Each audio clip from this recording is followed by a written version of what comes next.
Dans cette vidéo, nous allons apprendre comment les aliments peuvent être utilisés par les organes et plus précisément par les cellules. Voici donc tout ce que nous avons vu concernant la digestion avec l'explication de ce schéma bilan dans la vidéo qui suit. Sur ce schéma, j'ai représenté les différents organes du tube digestif, la bouche, l'intestin grêle, le gros intestin, mais également les autres organes qui font partie de notre corps, comme les organes différents qui vont avoir besoin des nutriments ou qui vont rejeter des déchets. Également les reins qui vont s'occuper de la filtration sanguine. Il faut rappeler que tous ces organes vont être reliés entre eux grâce à la circulation sanguine. Les aliments que l'on met dans notre bouche vont commencer par subir des transformations mécaniques grâce au broyage des dents, c'est ce qu'on appelle donc des transformations mécaniques, mais nous avons vu aussi qu'ils subissaient des transformations chimiques grâce à l'action des sucs digestifs fabriqués par les glandes digestives comme le foie, le pancréas, l'estomac et ainsi de suite.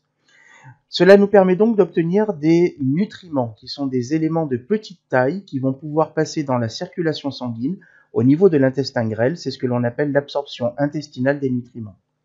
Tous les nutriments qui n'ont pas été absorbés au niveau de l'intestin grêle vont poursuivre leur trajet dans le gros intestin et vont subir une réabsorption d'eau, ce qui va permettre d'obtenir des matières fécales solides. Toute l'eau et les nutriments vont se retrouver donc dans la circulation sanguine, alimenter les organes qui ont besoin des différents nutriments, comme des protéines, des glucides, des lipides, des sels minéraux et ainsi de suite. Mais le sang va passer aussi au niveau des reins où il va être filtré. Cette filtration du sang va permettre de fabriquer l'urine et tout ce qui n'a pas été absorbé ici au niveau du gros intestin ou de l'intestin grêle va former les excréments.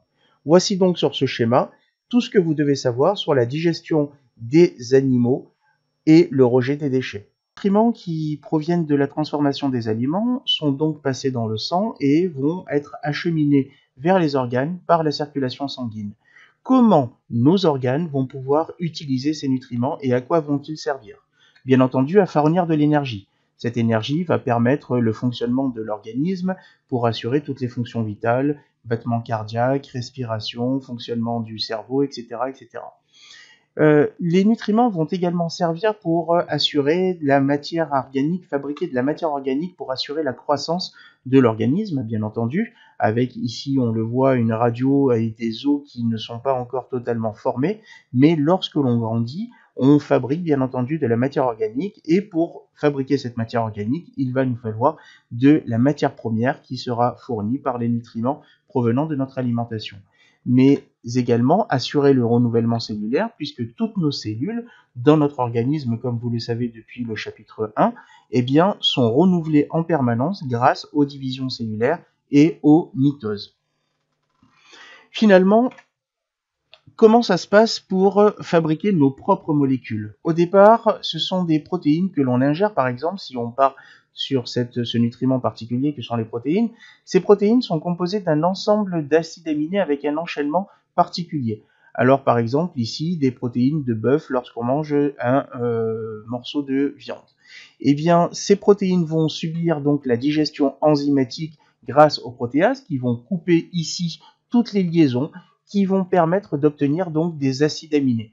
Ces acides aminés vont servir donc de matière première pour fabriquer nos nouvelles protéines, nos molécules qui sont propres à chacun d'entre nous. Voici comment donc on passe d'une protéine qui ne nous appartient pas et qui a été consommée lors de l'alimentation à la fabrication de nos propres molécules. C'est ce que l'on appelle l'assimilation des nutriments. Voici donc le schéma bilan que je vous propose pour essayer de comprendre comment se fait au niveau cellulaire l'utilisation des nutriments.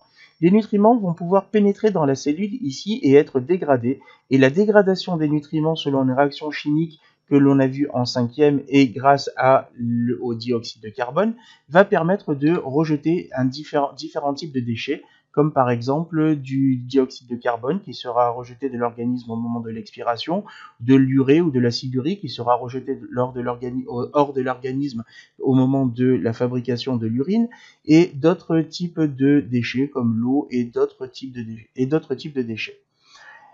Cette dégradation des nutriments va bien entendu permettre de fournir de l'énergie qui va être dégagée bien entendu sous forme de chaleur, et c'est ce qui va permettre de maintenir une température corporelle constante à 37 degrés, mais cette énergie va également assurer le fonctionnement de notre organisme.